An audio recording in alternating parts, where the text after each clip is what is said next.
Dit is de K-route, maar deze week Johnny Cash leeft. De toneelvereniging van Broeksterwaard toegt een voorstelling op rond de volksjonger die 10 jaar verstoor. We zoeken naar de sporen van Paula Modderzoon-Becker. Want in Belvedere is het in kwarten een grote tentoonstelling van deze Duitse expressionistische schilder. En kunst in lege ruimten. Restaurante is een initiatief van creatief ondernemers uit Grace en die zorgen dat hier ook van alles leeg staat en schreeuwt om een oren invulling.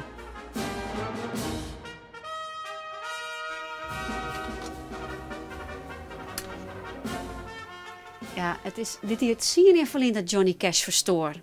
En de toneelvereniging van Broeksterwaard en de Vallon bestaat 24 hier. Dat is een schat voor je bedoel, want de club jit het moet kennen. En ze zijn absoluut net bang om aan te pakken. Dat Johnny herleeft in de bewerking van de speelfilm Walk the Line. Maar die Johnny moet vanzelf wel een beetje jongen kennen.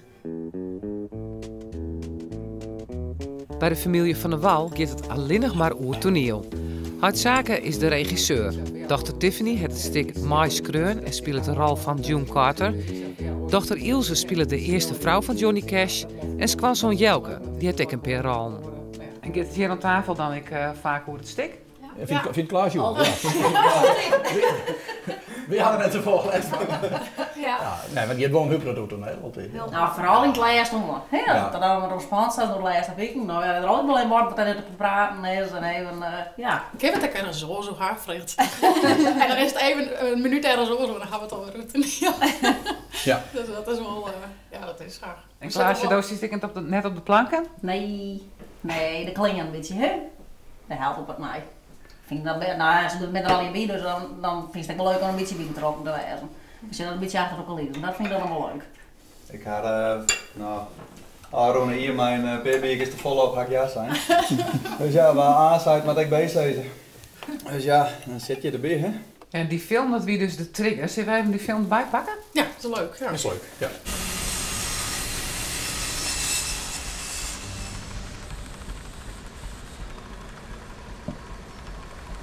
Jack en Johnny die maakten dan van zijn heid houtzaging in zagerij. En dan, Johnny die had als kindje nog, die wil een gratis visje. En och man, nou dreig. En dan zei zijn broer, dan doe maar vast een visje en ik maak het wel. Go on ahead, JR. Catch a fish.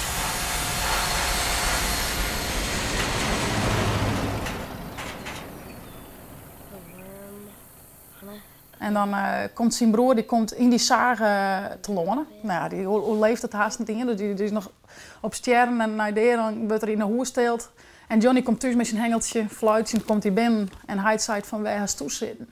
Dus dat verwiet van zijn heid van, hé, dus die schuld.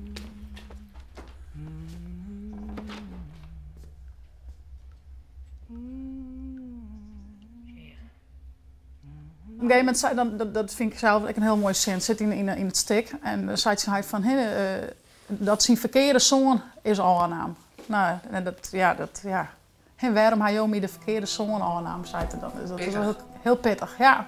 Dat is dus ook een beetje de reden triet van het verhaal. Van, dat stribbelt er heel op mij. Dat vind ik heel lastig.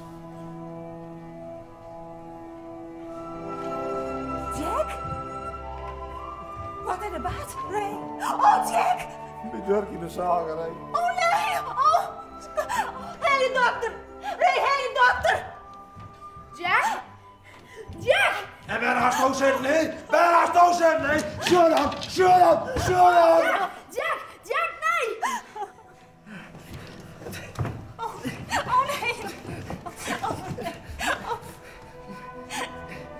Jack! Jack! Nee! Laat me, jongen! Laat me, jongen! Alsjeblieft! Laat me, jongen!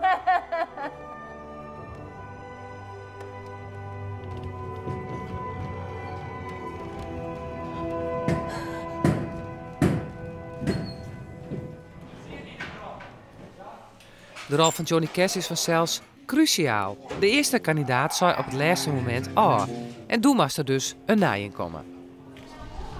Wiebel! Doe maar swingdeur. Even Omroep Friesland. Even Omroep Friesland en dit is dus Johnny Cash. Ja. Hartstikke mooi, ben hartstikke wees mee. Dat is de keus, toch? Het is wat een B-keus. We tochen dat we eerst beter gaan, maar we zijn heel wees met deze Johnny Cash. Die kennen we zonder in. Die kennen helemaal mee. Nou, het is een boeiende en heel moeilijke rol, want normaal, daar ben ik al achter. Ik heb nog nooit toneelspeler, maar en dan liek een haatrol, dus teksten leren en weet je oudmat en weer opmat en kleren om en zo, het zit in elke scène. Maar ik heb hier betocht, normaal in een toneelstuk, ja, dan spelen ze een squalmaster of een bankdirecteur of iets en dan mag je een typetje deel zetten, maar ik mag nog een hele specifieke persoon ik nog eens deel zetten. Nou, ja, dat is moeilijk.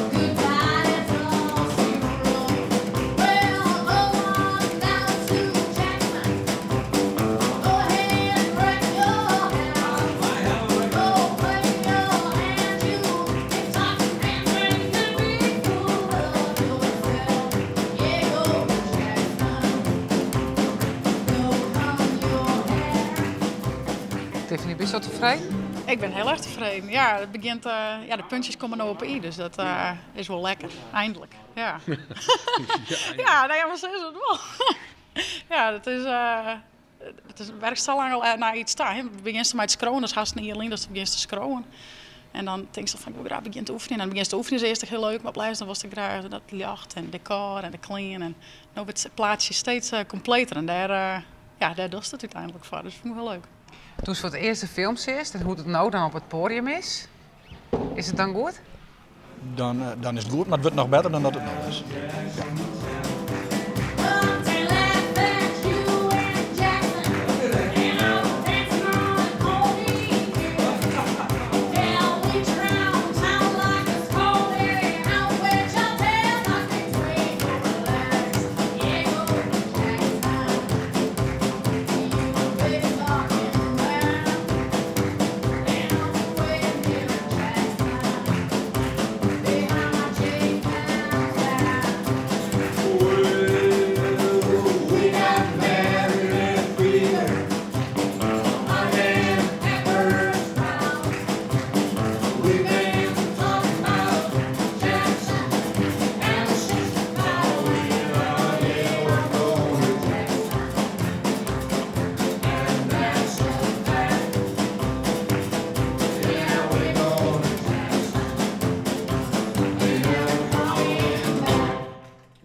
In Museum Belvedere je hebt een tentoonstelling over het werk van de Duitse schilder Paula Modersohn-Becker.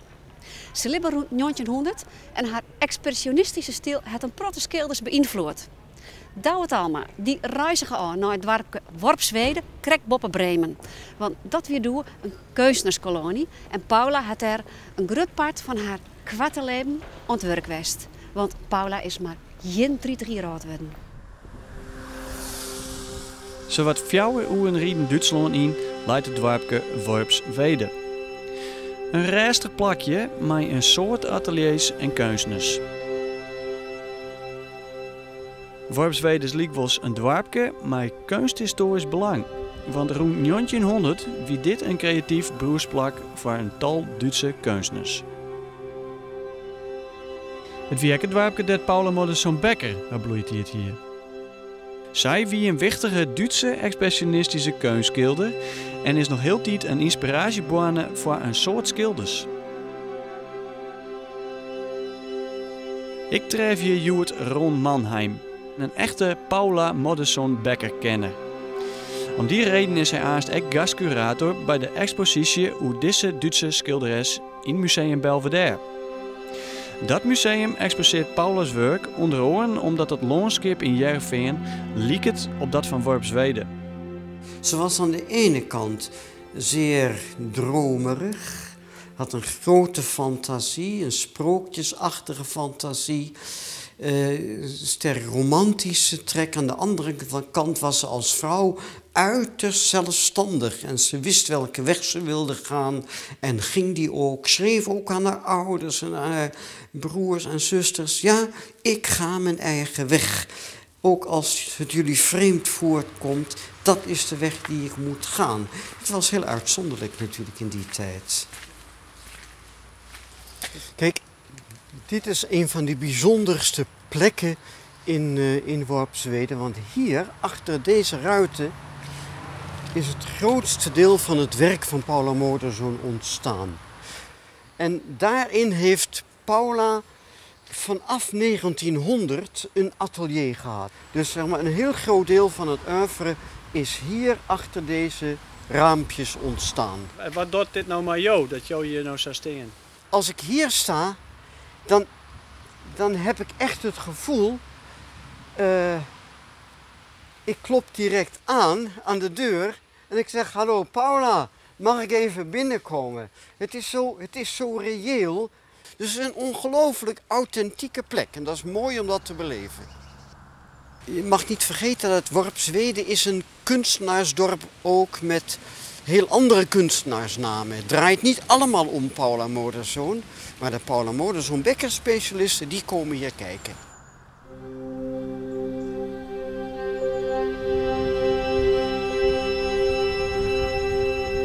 Gelijk als de oren kunstners leidt Paula in en om Worpswede heen, het platteland, de loften en haar bewoners vast op het canvas. Maar wat voor invloed heeft Paula's werk op de kunst? Je kunt niet zeggen dat zij onmiddellijk kunstenaars heeft beïnvloed.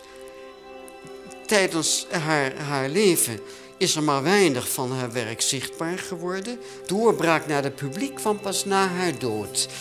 En ze laat wel heel precies zien wat er op dat breukvlak van moderne traditie en echte avant-garde gebeurde in de kunstenaarswereld.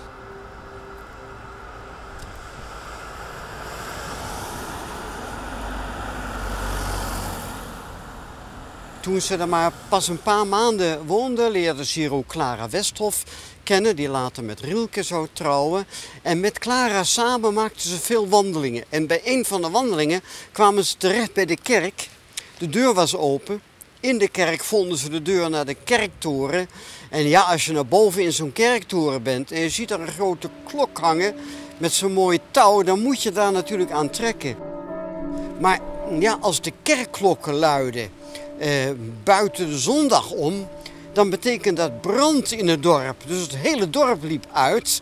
En nou ja, de beide dames waren natuurlijk zeer schuldbewust. Maar als straf moest Clara, die beeldhouwster was, mooie engeltjes boetseren voor de muur van de kerk. En Paula moest er wat omheen schilderen. En dat is allemaal nog in de kerk bewaard gebleven.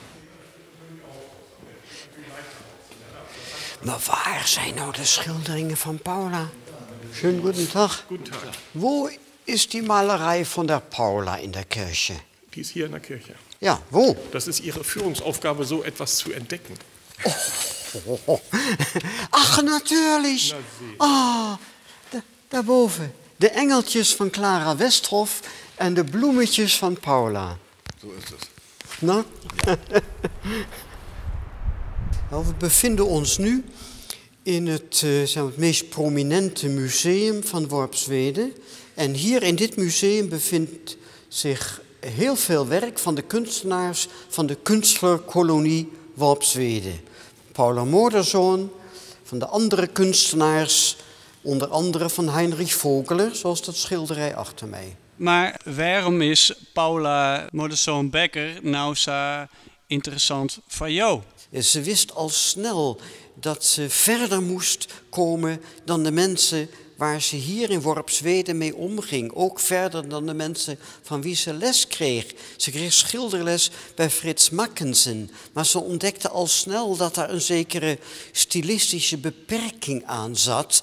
En dat zij andere wegen moest bewandelen. Dat maakt het voor mij heel interessant. Brock, Bobeling, Schröder, Gesine, Tietjen, Weinhold.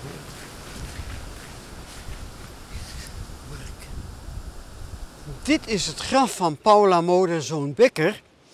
Ze is heel vroeg gestorven. Op 2 november 1907 werd haar dochtertje Mathilde geboren. En nauwelijks 3 weken later, op 20 november, is ze aan een embolie overleden. En als jou je nou zou steen, is dit nou dan een tragisch plak? Ja, kijk, het heeft natuurlijk iets tragisch als een mens in het begin van de carrière. Het werk was buiten de vriendenkring nog volkomen onbekend. En zelf had ze kort tevoren gezegd dat ze nog wel een paar jaar nodig zou hebben om echt haar eigen weg te vinden. En ja, als iemand dan zo jong sterft, dan is dat wel tragisch. Nou is het inmiddels al zo lang geleden, meer dan 100 jaar, dat er, nou ja, op een gegeven moment neemt de geschiedschrijving het over van de tragiek. Dus het wordt gewoon een stukje geschiedenis. Maar je blijft hier wel herinnerd worden aan het feit van die vroege dood. Sneur start de expositie op Paula Modersohn Becker in Museum Belvedere. Dus ze rent aan de grond mei 10 juni. Dit is een project van Restronte. Onder deze naam beziek je 3 creatieve ondernemers wat te dwaan aan de leegstoon van kantoren en winkels in het noorden. Ze betochten een mobiel kantoor dat je dus overal deel zetten kan. Het begon in Greens, maar ze willen het concept nou ook in Friesland handen en voeten gaan. We treffen 2 van de maliën in Stedum. De oude brandwachtkazerne Njonke de Tjerke is het domein van de ontwerpers. Je zag er aparte zaken, een moderne bar en de krukken aan het plafond. In 1997 ben ik afgestudeerd op Academie Minerva, interieurarchitectuur. En toen heb ik een concept bedacht, ook voor leegstaande ruimtes. Eigenlijk geïnspireerd op mensen die toen ook al anti-kraak woonden. En wat ik daarvoor heb gemaakt is een serie kistmeubels. Eén ervan is een keuken. En een tweede is een kast en een derde is een bed. Dus eigenlijk met deze 3 elementen kun je in feite overal in elke leegstaande ruimte zou je moeten kunnen wonen. Dat is eigenlijk het idee. Het project heeft als doel om de creativiteit en de ondernemerschap te combineren met maatschappelijke belutsenheid.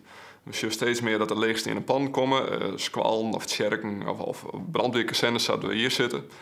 En wat kun je daar dan mooi? Hoe kun je die pan waarde creëren litten voor de omjouwing? Nou, en de meubels die Jack en Marcus maken hebben, die hebben echt als doel om een goede kwalitatieve invulling te gaan. Waarmee we reuring veroorzaken kennen. Voor dit project gaan ze een opvouwbaar bureau maken. De bureaus binnen licht en kunnen makkelijk deelzet worden. Maar waarom dan nog staan opvallende luifel? Denk bijvoorbeeld aan een leegstaande gymzaal. Nou, daar heeft iedereen wel een beeld bij. Dat is een hoge ruimte. En voor dat soort locaties is het dus van belang om een plek te hebben waar je enigszins wat intimiteit kunt ervaren. Hè? Dus dat het gewoon wat kleiner is. Dus je bent wel in 1 ruimte, dus je hebt altijd doorkijk. Maar je hebt dus een soort zijschotten en een deel boven je hoofd. Dat zorgt ervoor dat je je energie en je aandacht kunt bundelen. En dat is eigenlijk gewoon ter verhoging van de concentratie.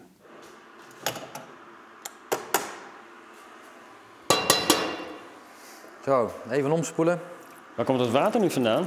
Omdat wij dit barretje ook wel eens op plekken zetten waar geen water is, hebben we dus een systeem met jerrycans om water te kunnen pompen. Dus eigenlijk schoon water wordt opgepompt met een voetpomp. En het wordt opgevangen in een vuilwatertankje. En we moeten wel koffie drinken.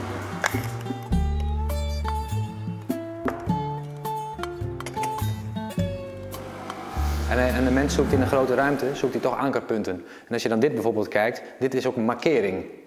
Dus het is de functionaliteit is duidelijk. En daarnaast is het gewoon een object waar je naartoe wil. Waar je even mensen zich bij elkaar kunnen. En dat is natuurlijk met een bar is dat altijd een interactie.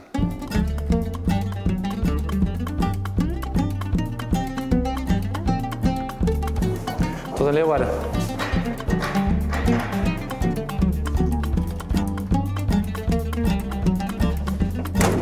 Pas precies.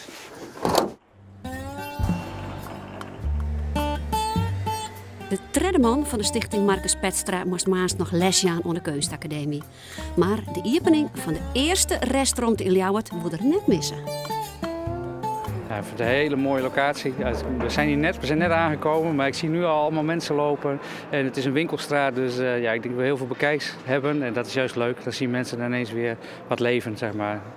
Wat ik leuk vind aan de stichting zelf is dat je echt binnen een dag ziet dat een pand wat leeg staat, wat niet gebruikt wordt, ineens een hele zinvolle vulling krijgt. En dat geeft voor mij de drive. En dan is het helemaal leuk als er jonge creatieve ondernemers aan het werk kunnen.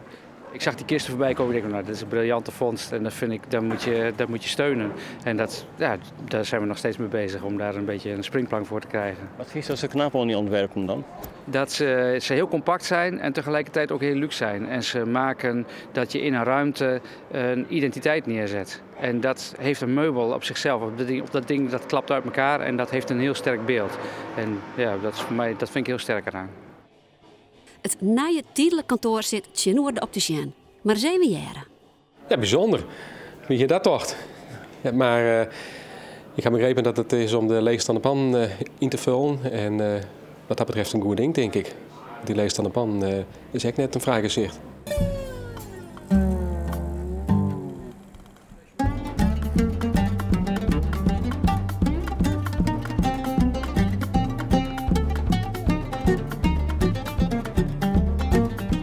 Het project voor de slagen. Had al die winkels weer vol zitten? Ja, nou ja, eigenlijk wel. Als dus duidelijk wordt dat je met leegstaande panden, dat er heel snel een leuke invulling gevonden kan worden. En als je een beetje meer medewerking van de vastgoed krijgt en dat mensen inzien dat het niet nodig hoeft te zijn dat die panden leeg staan. Maar dat is puur een economische kwestie natuurlijk dat ze leeg staan, maar dat is gewoon zonde voor iedereen. Want we hebben dat in gebruik, we hebben die panden in gebruik. We zijn hier met z'n allen, zijn we hier sowieso maar tijdelijk. Dus dan is het juist leuk om een goede invulling in zo'n straat weer te krijgen. De bal ligt nu bij de makelaars en de politiek.